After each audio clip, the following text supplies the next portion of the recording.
व्यापाऱ्यांच्या विविध प्रश्नांची सोडवणूक होणं गरजेचं आहे। मात्र अनेक सरकारांनी याकडे पाठ फिरवली आहे। आता सरकारबरोबर चर्चा होईलच, पण त्यासोबतच राज्य व्यापारी कल्याण बोर्डाची उभारणी करण्यासाठी आम्ही प्रशासनावर दबाव टाकू। त्यासाठी प्रत्येक जिल्ह्यात प्रशासनाला निवेदन दिलं जाईल।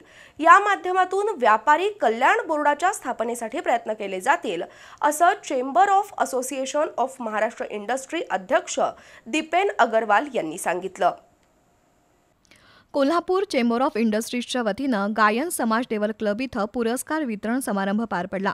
दीपेन अगरवाल, मोहन गुरणानी, धैर्यशील पाटील यांचा चेंबरचे अध्यक्ष संजय शेटे, धनंजय दुग्गे, राजू पाटील, आनंद माने यांच्या हस्ते सत्कार करण्यात आला। चेंबर ऑफ कॉमर्सचे अध्यक्ष संजय शेटे यांनी व्यापाऱ्यांचे विविध प्रश्न, समस्या मांडल्या, तसंच त्यांची सोडवणूक करण्याची अपेक्षा व्यक्त केली।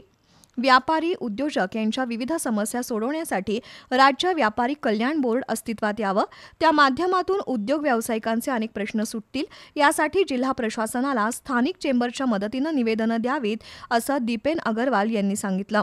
दरम्यान उद्योजक भानुदास रायबागे यांना स्वर्गीय शिवाजीराव देसाई विशेष सेवा पुरस्कार, मुबारक शेख यांना स्वर्गीय बापूसाहेब जाधव उद्योग पुरस्कार, शकुंतला बनछोडे यांना स्वर्गीय वर्धीबाई परीख व्यापार पुरस्कार, सीमा शहा तसंच संदीप पोरे यांना स्वर्गीय आमदार चंद्रकांत जाधव नवव्यापार उद्योग पुरस्कारानं गौरवण्यात आलं।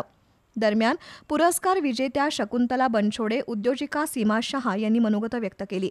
परदेशाप्रमाणेच आपल्याही देशात सुलभ कायदे झाले पाहिजेत, त्यामुळे जास्तीत जास्त नागरिक कर भरतील, पर्यायानं कर चुकवेगिरीला आळा बसेल असा विश्वास मोहन गुरणानी यांनी व्यक्त केला। यावेळी उद्योग क्षेत्रातील मान्यवर उपस्थित होते।